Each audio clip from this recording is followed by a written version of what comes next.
Hello friends. तो आज हम सैलरी करेंगे। सैलरी का चैप्टर जो कहाँ से स्टार्ट होता है, सेक्शन 15 से लेकर सेक्शन 17 तक। एक ये जितने भी सेक्शन 15 से लेकर सेक्शन 17 है, ये चैप्टर ये सेक्शन किसके हैं? सैलरी के सेक्शन हैं।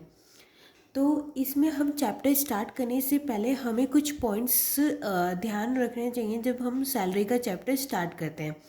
तो हमेशा जब भी सैलरी की इनकम जब भी टैक्सेबल करेंगे, जो भी सैलरी की इनकम हम टैक्सेबल करेंगे, तो सबसे पहले हमें ये देखना पड़ेगा कि जो भी हम सैलरी टैक्सेबल कर रहे हैं, वो जो सैलरी मिली है वो उसमें एम्प्लॉयर और एम्प्लॉय का रिलेशनशिप एग्जिट था कि नहीं था। अगर एम्प्लॉयर और एम्प्लॉय का रिलेशनशिप एग्जिट है तो हम वो जो इनकम होगी वो कहाँ टैक्सेबल होगी? सैलरी में। और अगर सैलरी का चैप्टर एप्लीकेबल किसके ऊपर होता है? एम्प्लॉय के ऊपर, क्योंकि इसके हाथ में क्या हो रही है? इनकम। ठीक है। और जो एम्प्लॉयर होता है उसके हाथ में लगता है पीजीपी, क्योंकि वो उसके पास जो भी इनकम आएगी वो किसकी आएगी? उसके बिजनेस और प्रोफेशन की इनकम आएगी। तो इसलिए एम्प्लॉयर के हाथ में पीजीपी लगता है और सिर्फ एम्प्लॉय के हाथ में इनकम, एम्प्लॉय के हाथ में सैलरी का चैप्टर लगता है।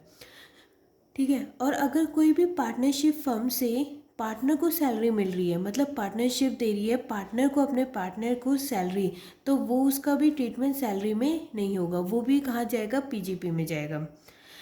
अगर कोई पार्लियामेंट मेंबर है उसको सैलरी मिल रही है तो उसका भी ट्रीटमेंट सैलरी के अंदर नहीं होगा, क्योंकि इसमें एम्प्लॉयर और एम्प्लॉय का रिलेशनशिप नहीं है। ठीक है। फिर अगर एम्प्लॉयर से हमें दो तरह के बेनिफिट्स मिलते हैं, एक तो कैश बेनिफिट, एक नॉन कैश बेनिफिट। जो कैश बेनिफिट होता है उसे कहते हैं अलाउंसेस, और जो नॉन कैश बेनिफिट होता है उसे कहते हैं प्रेक्विजिट। और इसमें क्या होता है? हमें कैश बेनिफिट मिल रहा है, मतलब कुछ पैसे मिल रहे हैं, मतलब कुछ कैश मिल रहा है, उसका बेनिफिट हो रहा है एम्प्लॉय को। लेकिन इसमें नॉन कैश में मतलब हमें कैश बेनिफिट कुछ नहीं आ रहा, लेकिन एम्प्लॉय की तरफ से हमें कुछ ना कुछ मिल रहा है। तो कुछ मिल रहा है, उसका भी एम्प्लॉय के हाथ में क्या हो रहा है? बेनिफिट हो रहा है। तो वो कैसे टैक्सेबल करेंगे सैलरी के हाथ में? तो वो भी हमें क्या कि सैलरी में के चैप्टर में पढ़ना है। ठीक है। तो सबसे पहले आता है हमारा चार्जिंग सेक्शन, सेक्शन 15। ठीक है। चार्जिंग सेक्शन, चार्जिंग सेक्शन क्या बोलता है हमारा? तो आज हम देखते हैं चार्जिंग सेक्शन क्या बोलता है, सेक्शन 15। ठीक है, जो किसका है? सैलरी का चार्जिंग सेक्शन है।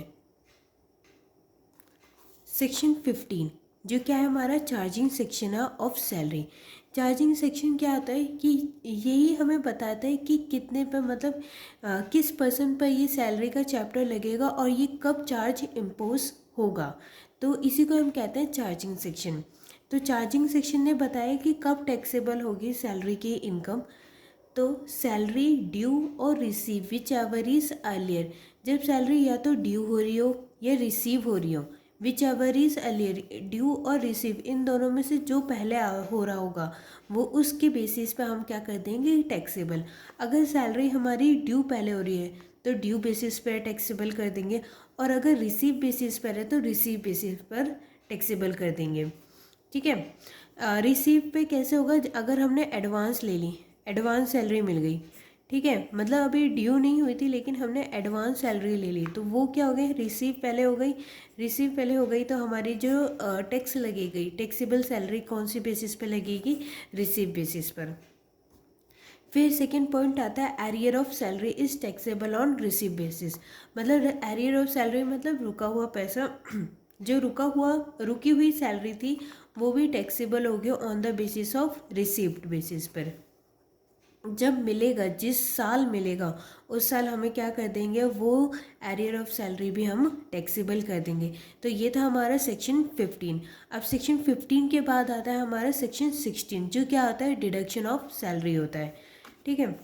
तो डिडक्शन ऑफ सैलरी में क्या बोला है हमारा? सेक्शन 3 सेक्शन है, मतलब 3 क्लोजेस हैं, सॉरी 3 सेक्शन नहीं, क्लोज सेक्शन 1 है, उसकी क्लोजेस 3 है।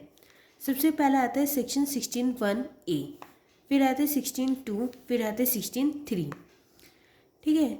16(1)(a) में क्या होता है हमारा? स्टैंडर्ड डिडक्शन होती है। स्टैंडर्ड डिडक्शन कितने की मिलती है हमारी, 50,000 की मिलती है। लेकिन इसमें एक आपको पॉइंट होगा, जो जो हमारा मेडिकल बेनिफिट था, मेडिकल फैसिलिटी जो थी हमारी, और ट्रैवलिंग अलाउंसेस जो था, ये दोनों क्या हो गए, विड्रॉ हो गए हैं, गवर्नमेंट ने ले लिए।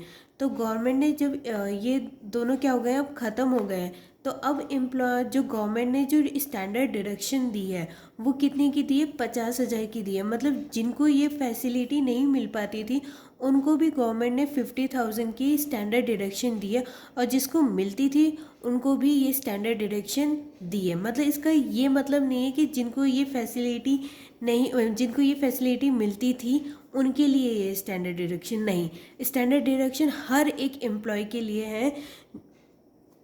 हर एक एम्प्लॉय चाहे वो ये दो फैसिलिटी लेते हों या नहीं लेते हों, ठीक है। सेकंड आता है एंटरटेनमेंट अलाउंसेस।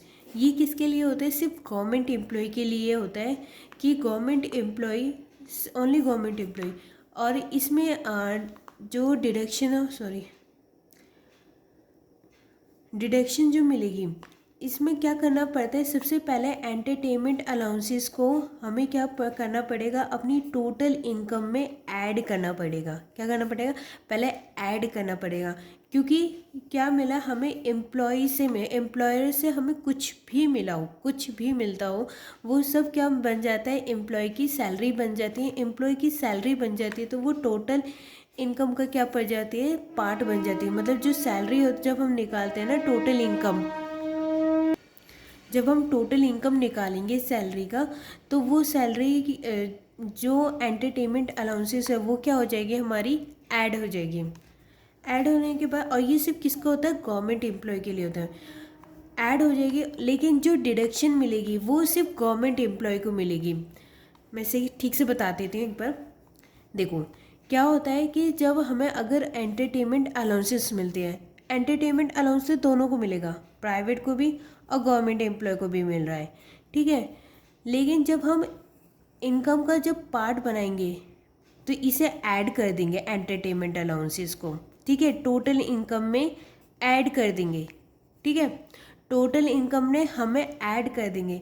लेकिन जो डिडक्शन मिलेगी वो सिर्फ क्या मिलेगी, गवर्नमेंट एम्प्लॉय को मिलेगी।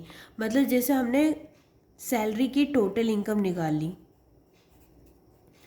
सैलरी की टोटल इनकम निकाल के फिर हमें डिडक्शन देनी पड़ती है, तो उस डिडक्शन में हम एंटरटेनमेंट अलाउंसेस को भी माइनस करेंगे, ठीक है। लेकिन अगर प्राइवेट एम्प्लॉई है तो उसमें हम यहाँ पे ये कोई डिडक्शन नहीं करेंगे। मतलब ग्रोस सैलरी जब हम ये सॉरी ग्रोस सैलरी होती है, ग्रोस सैलरी में फिर हमें डिडक्शन माइनस करनी पड़ती है और फिर टोटल इनकम आती है।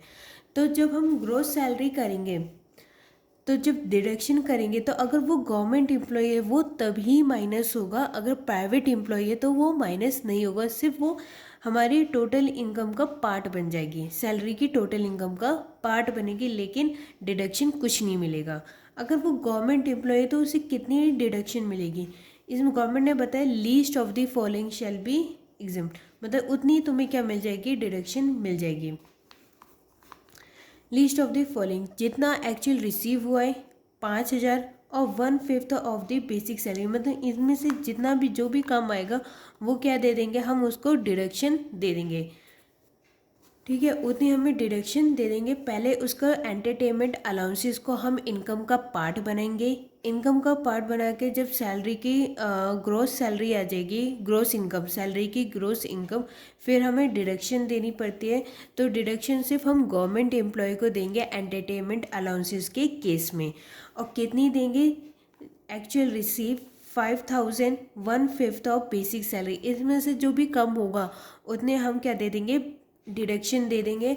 बाकी जो माइनस माइनस करके क्या आ जाएगा, हमारा सैलरी की टोटल इनकम आ जाएगी। थर्ड आता है, एक और डिडक्शन होती है हमारी प्रोफेशनल डिडक्शन, प्रोफेशनल टैक्स।